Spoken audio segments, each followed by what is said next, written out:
Went to Vetco for a year and a half, working on the new deepwater drilling equipment for that time.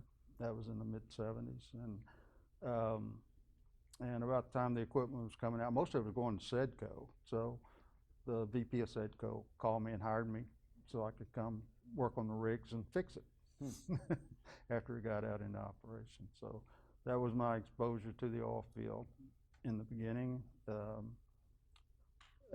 After Sedco, I went to Mobil for 13 years and worked in the drilling technology group, supporting floating drilling worldwide. And then after Mobil, I went to Transocean for 5 years. And then after that, BP, consulting at BP, supporting the deepwater Gulf of Mexico drilling. Then oceaneering for 4 years. Consulted for Anadarko for a little while, and then I'm presently working for BSEE, the offshore regulator.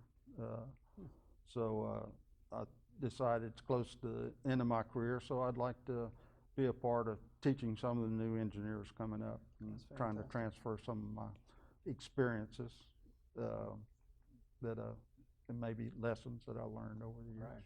Well, tell us a little bit about some of those lessons going back to the '70s. You worked with quite a few big companies there, mostly in the drilling sector.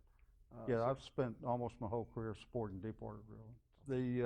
When the TLPs first started coming out in the late '70s and early '80s, they needed a means to take the angular differences between the vertical tendons and at the floating production vessel.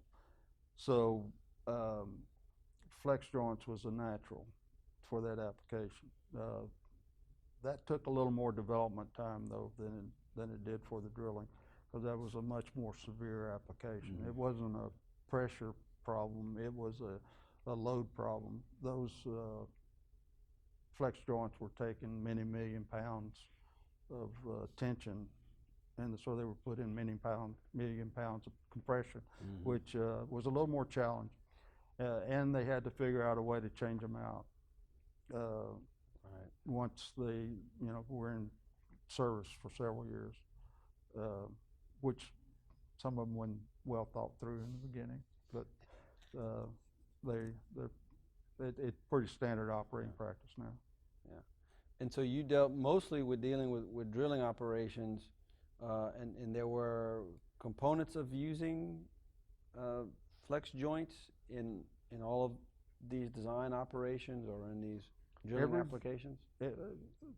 Today, probably every subsea BOP that sits on the seafloor that you run your drill pipe through and has a riser on top of bring the mud back to the surface. Just about every rig has a flex joint on the BOP and a flex joint at the divert. Right. They became quite useful. Right.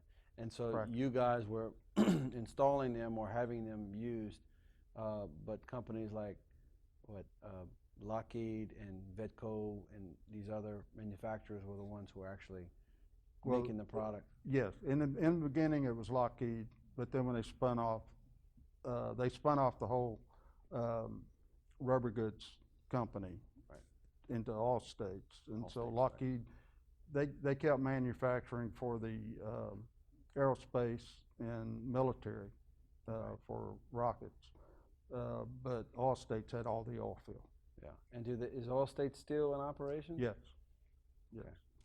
Yeah, they've expanded quite a bit from the early days. It's a pretty big operation, and they moved their headquarters from Arlington area in Fort Worth down to Houston, just outside Houston. Okay.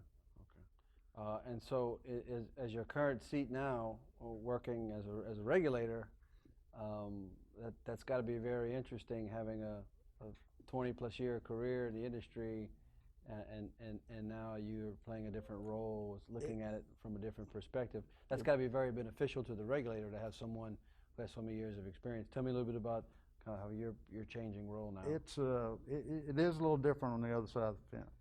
Yeah.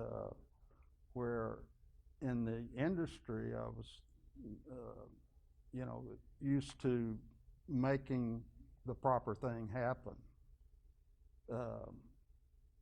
and stay within the guidelines of what the regulator may want, or what the rules may be.